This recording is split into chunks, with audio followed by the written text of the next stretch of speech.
Bonjour à toutes et à tous et bienvenue dans ce nouveau vlog. Je vais commencer avec un petit point DIY et notamment pendant les vacances je vous avais parlé d'un amigurumi que j'avais terminé et je ne crois pas vous l'avoir montré. Il s'agit de ce petit lapin de Coton et Gourmandise. Le patron était dans son e-book du bundle du printemps dernier et regardez comme il est trop chou. Alors il n'est pas très grand, vous voyez il fait à peu près la taille de ma main donc c'est assez rapide à faire, c'est assez facile aussi comme patron donc très accessible pour des débutants. J'aime trop les petites oreilles, je les trouve trop chou là, ça rend vraiment bien le côté petit lapin. Et pour les habits, alors ça je vous en avais déjà parlé, au départ je voulais faire une robe, donc je voulais reprendre le top et l'allonger un petit peu pour faire une robe. Mais finalement je n'ai pas eu assez de coton et en fait je n'ai même pas eu assez de coton pour faire le top en entier à vrai dire. Le dernier tour s'arrête ici, alors ça se voit un petit peu, on voit que le tour n'est pas fini, enfin en tout cas moi je le vois. Je suis pas sûre que le bébé à qui je vais l'offrir le verra. Bon comme c'était le dernier rang, il manque juste la fin, c'est pas très grave, mais du coup je lui ai fait un short parce que là c'était quand même un petit peu court pour faire une robe. Et pour le short j'ai pris un gris, ça allait assez bien avec le rose du petit top. Pour le fil, j'ai utilisé du fil coton 3 de Fil d'Art. Je crois que je vous l'avais montré dans un vlog avant les vacances, mais en fait je me suis rendu compte parce que j'avoue que j'avais quand même un petit peu oublié. J'ai un gros stock de fil coton 3 de Fil d'Art. Je l'ai un petit peu occulté depuis que j'ai acheté tout le nuancier de Ricorumi et c'est vrai que bah voilà, toutes ces petites pelotes de Ricorumi, il y a beaucoup de couleurs, donc c'est plutôt vers là que je me dirigeais quand je faisais des amigurumi. Mais là, ce stock de fil coton 3, il faut bien que j'en fasse quelque chose. Donc comme j'avais plein de blanc, j'ai pris le blanc et du coup, j'essaye de liquider un petit peu les couleurs que j'ai. Donc là, bah, j'ai un reste qui est parti dans le petit top. Par contre, le gris, il en reste encore, il y avait un plus gros reste. Ensuite,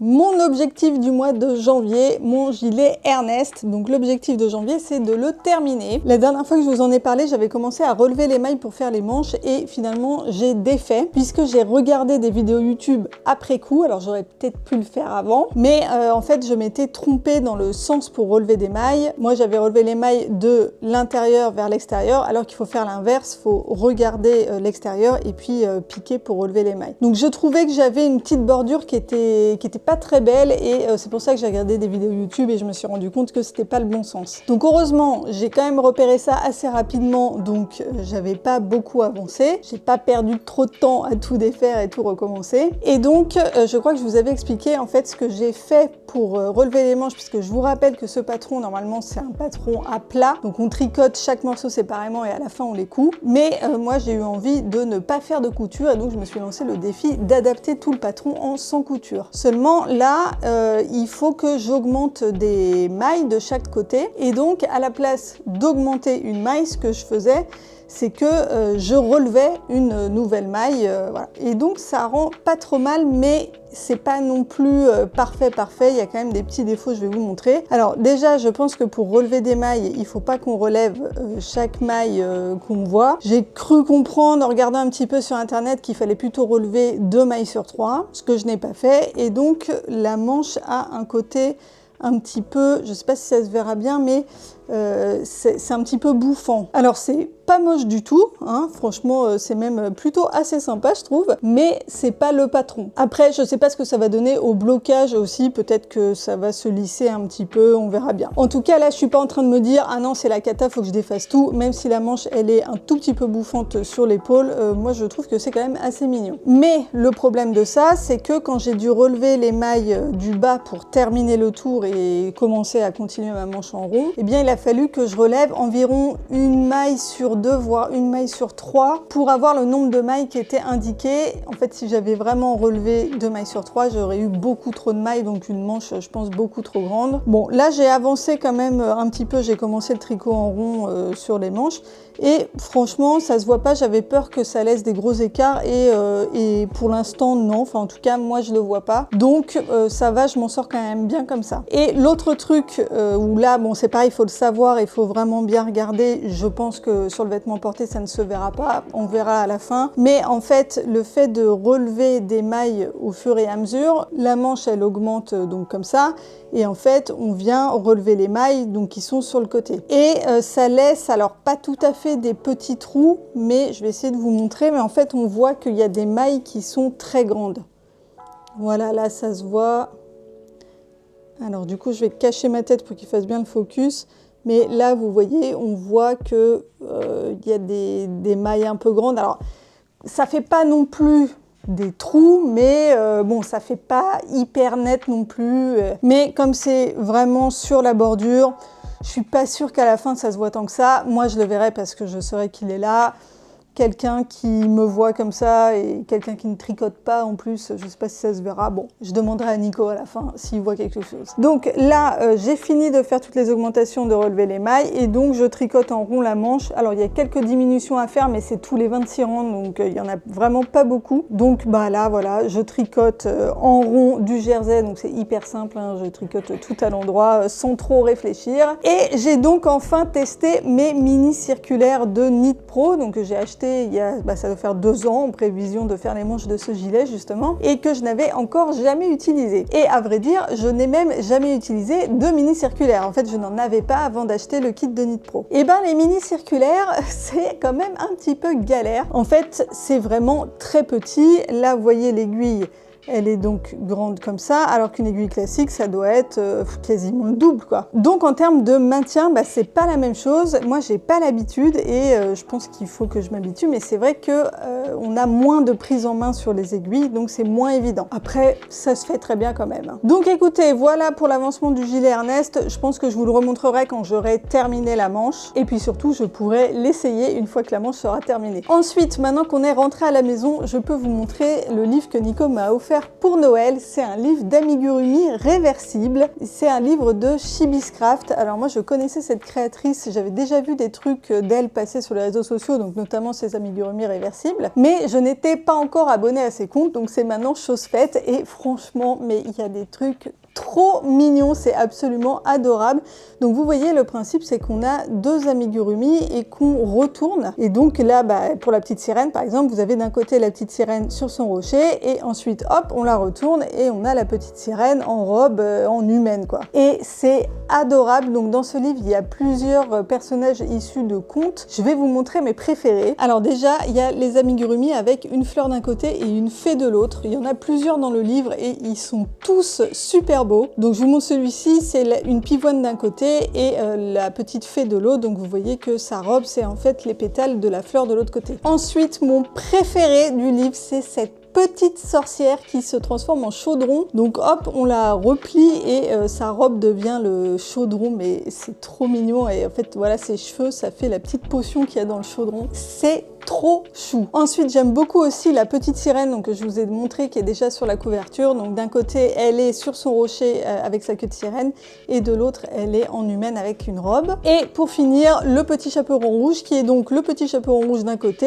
et un loup de l'autre. Alors par contre, ce livre d'amigurumi, je ne pense pas en faire cette année. Je pense que c'est des amigurumi qui vont être quand même un peu fragiles. Enfin, il faudra pas trop tirer dessus. Et je pense que les enfants sont un petit peu petits. J'ai peur qu'ils arrivent pas bien à retourner, qu'ils s'énervent et qu'en tirant dessus, après ils les abîment ou quoi. Alors je vais pas passer des heures à faire des amigurumi si c'est pour qu'ils soient tout déchirés dans la seconde qui suit. Donc ce ne sera sûrement pas pour cette année, mais pour les années prochaines. Et pour finir, je vais vous montrer un autre livre, mais alors qui n'est pas du tout nouveau. Celui-là, c'est ma sœur qui me l'a offert, mais il y a des années. Je l'avais un petit peu feuilleté, mais là, cette année, je me suis motivée pour vraiment bien le regarder tous les jours, comme c'est le principe du livre. Donc ce livre, c'est cette année, je fais tout moi-même, 365 projets DIY. Donc vous voyez, il est très gros et chaque page représente une journée et on a un DIY, enfin il est proposé un DIY par jour tout au long de l'année. Pour l'instant, c'est des DIY qui tournent beaucoup autour de la maison, l'écologie et le zéro déchet. Donc on vous propose par exemple de la lessive maison,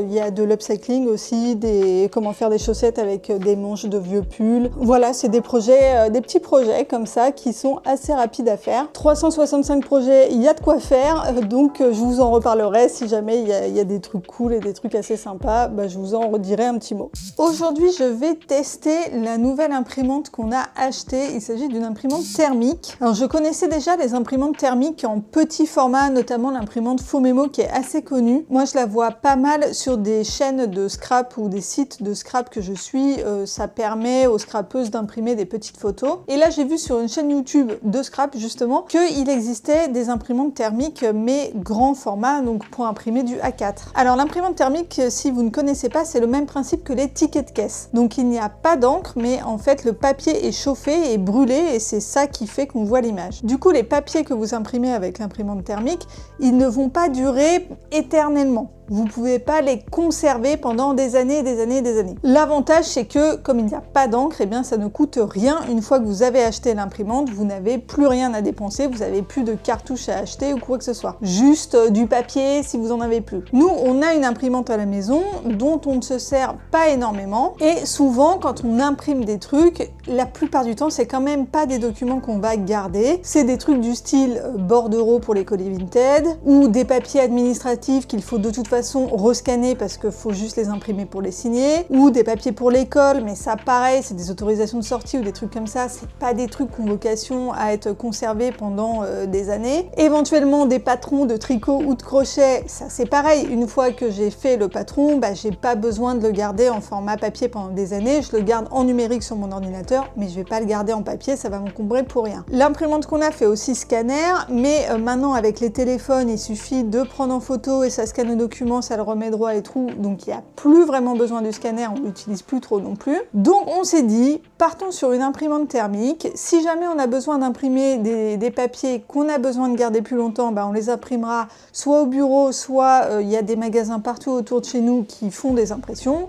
Alors bien sûr, il faudra les payer, mais dans tous les cas, ça reviendra moins cher que d'acheter des cartouches d'encre. Du coup, on a acheté une imprimante sur Amazon qui coûtait 75 €, c'est le prix moyen à peu près. Et je ne l'ai pas encore testé, donc on va faire ça ensemble. Alors là, voilà, ou plutôt voilà le carton. Vous voyez que l'autre avantage, c'est que c'est très peu encombrant, en tout cas beaucoup moins qu'une imprimante classique. Alors la voilà déballée, donc comme vous voyez, il n'y a pas d'alimentation, en fait, il y a juste un câble USB, donc je l'ai branché à l'ordi pour que l'imprimante soit alimentée. Après, on peut aussi brancher la partie USB sur une prise murale et puis la brancher directement sur le mur. Donc moi, je voulais imprimer mon patron de tricot. Et je pensais qu'en le reliant à l'ordinateur, les deux allaient se relier, mais j'ai l'impression que non. En fait, ça se pilote avec une application, c'est l'application Faux-Mémo, justement, je vous en parlais juste avant. Donc là, je ne sais pas si je peux imprimer directement de l'ordinateur vers l'imprimante ou s'il faut que j'envoie mon document sur mon portable et que j'envoie à partir de mon téléphone portable sur l'imprimante.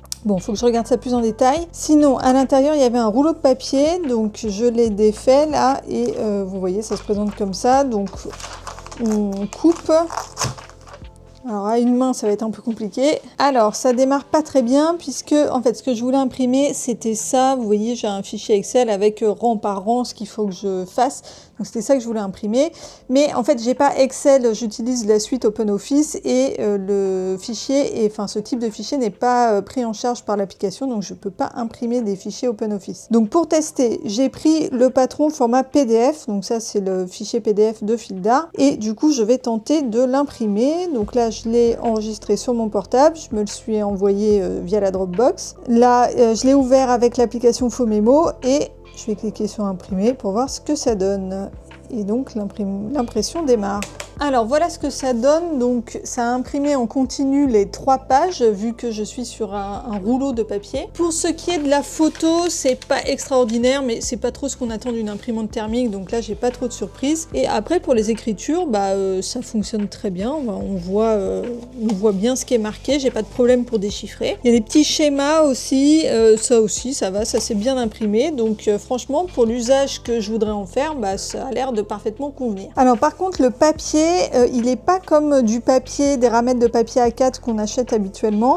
J'ai vu qu'on pouvait aussi mettre des feuilles de papier toutes simples là, directement dans l'imprimante. Alors je vais tester ça, je vais réimprimer toujours mon patron du JD Ernest, mais cette fois sur des feuilles d'imprimante et pas sur le rouleau qui est à l'intérieur. Alors j'ai glissé la feuille à l'intérieur, et là je peux plus l'enlever, en fait j'ai avancé la feuille et hop, tout de suite elle a été prise dans l'imprimante, donc je pense que l'imprimante a reconnu que j'avais glissé une feuille et qu'il fallait imprimer avec ça. Et donc si je retourne dans mon application pour imprimer, voilà, là, il imprime bien sur la feuille que je lui ai donné à manger. Par contre, ça n'imprime rien du tout, là.